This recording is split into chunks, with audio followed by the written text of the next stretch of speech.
Welcome to Meet the Candidate. And this session, my guest is Tony Kiepe. He is a candidate for the City of Spokane Council District 2, Position 1. Yes. Welcome, Tony. Thank you very much. I know I interviewed you once before because you've been a candidate once before, but this is a new conversation. Absolutely. And we're going to start with just introducing you to the voters for this race. With where did you grow up and go to school? Well, I grew up in Memphis, Tennessee.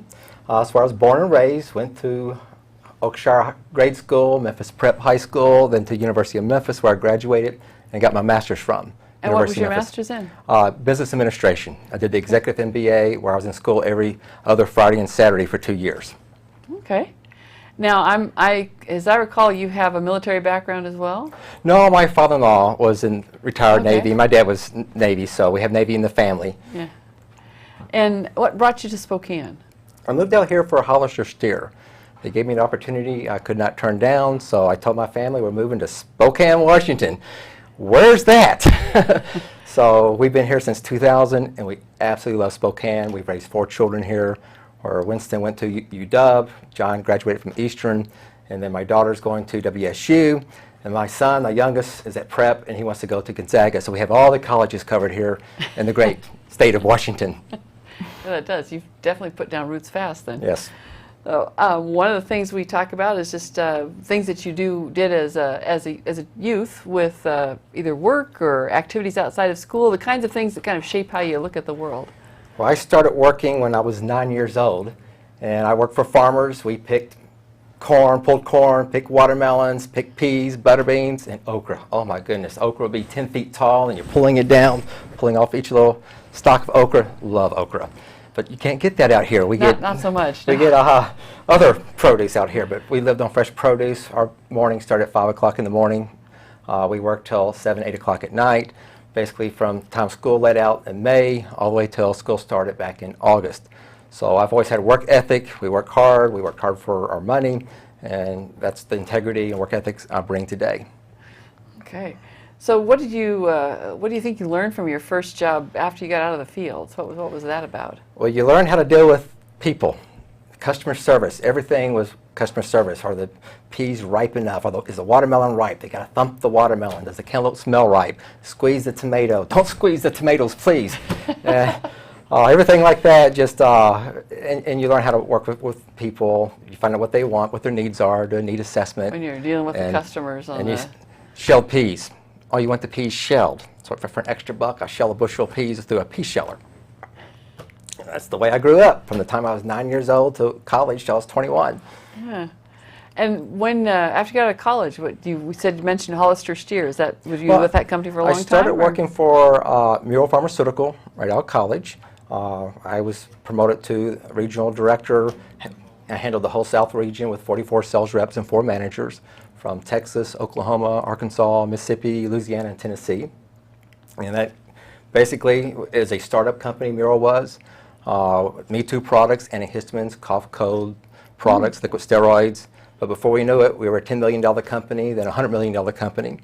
And right before the company sold, I was offered a job here at Hollister Steer. I was with Mural for 15 years. Then moved out here for Hollister Steer. Okay. What places that you've lived do you think has influenced you the most? It sounds like really your childhood working gave you a lot of influence, but is there something else that you'd point to? We love Spokane. I mean, just raised our family here, playing hockey on the weekends, soccer, basketball. Kids have been full of sports. Connor just got on Team GSL through track just past couple weeks, and he's 6'3", plays basketball, and he loves to dunk the ball. So the coach says, we want you to go out for track. Oh, I don't want to play track. Next thing you know, he's jumping 6'2", 6'3", and doing triple jump, jumping 45 feet. Wow. How do you jump 45 feet? But those are his 2 sports.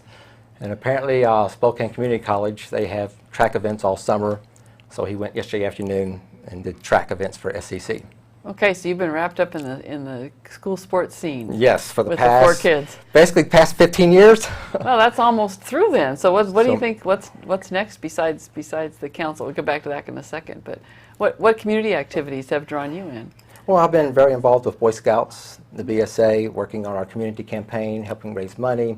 Membership chair, looking for anybody that wants to be involved with Boy Scouts. So it's a great event. Boy Scouts do a lot for our youth today, and seeing we have more boys become leaders to become Eagle Scouts here in Spokane. So it's really nice to see them develop from the time they become a Tiger Cub all the way to Eagle Scout. Okay.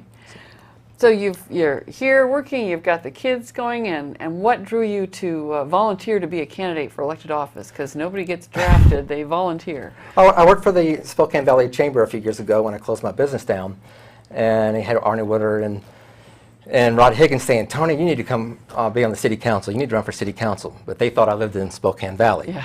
So you have good conservative views, you believe the way we think, you'd be good at city council. So about 6 years ago, I thought, man, I need to run for city council. It's a calling.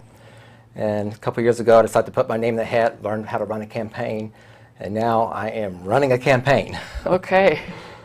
And what do you see? One of the questions I ask everybody is to describe the duties of the position you're running for as a way of just explaining to voters how you see that responsibility. What responsibility do you see? The key responsibility is listening to the people.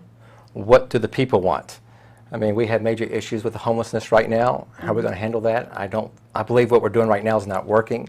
We got to change everything we're doing to homeless, or we're going to be Little Seattle. And it was sad when I walked down Riverside, coming here a little while ago, all the homeless right there on Riverside, laying down, sleeping right in the median. And it's sad to see. We got to make changes. I believe you have to be a servant leader, where you have to lead by example and listen to the people. What do they want?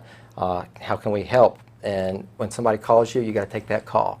You can't just say, "Oh, I'm not going to call that person back." So you got to be like Mike Fagan, where he is really in tune with what's happening in Spokane and what's happening with the people. Okay. So I want to be just like that. Okay. You are, I like to save the last bit here for people to be able to give their elevator pitch for why should voters choose you for city council. What's your pitch? Okay, well, definitely I'm a family person. I have good moral values, and we have our major issues that we want to take care of. Just 2 years ago, the issues were potholes and public safety. But right now, we have public safety involved with our homelessness situation. And we can't just tackle public safety because we need a new jail. We've got to support a new jail with our county commissioners. Ozzie Knisevich talks about 400, the jail's made for 400 people, and we have 700 people in it. So our judges, they have no place to put a criminal. So what do? You let them right back out on a low bond because there's no place for them. We can't have public safety unless we tackle all the issues with the homelessness, with the drugs on the street,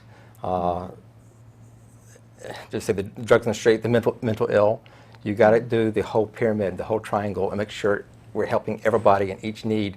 Because just putting a new jail is not going to solve it, but you got to help the mental health people, and that's what I want to do. Public safety, make sure we change the direction, and it's tough love. We've got to help those who want help. We've got to be compassionate. If they want help, we've got to make sure that we give them the skills they need. That's our responsibility as a city, a good servant. If they don't want help, we've got to stop spending money on the drug addicted until they want help. And we have a lot of people that are drugged. That's their way of life. And you have the hobos and transients. That's their way of life. They want to live on the street. But do we want to say, hey, come to Spokane, we're going to give you a bed, we're going to give you medical care, we're going to take care of you, and you have more homeless people. 2 years ago, we had 1,250 people in homeless. Today, we have 1,250 people in homeless. Oh, I didn't realize that it changed that much. It hasn't changed. I mean, it's still, the same amount of people over 2 years. Why has that number gone down? Which tells me our policies that we're doing are not being effective. So we want to change our direction, change our policies. Okay. Tony, I appreciate you coming in today. Thank you very much. Wish you good luck on your run. Thank you very much. Appreciate it. Thank you. Bye-bye.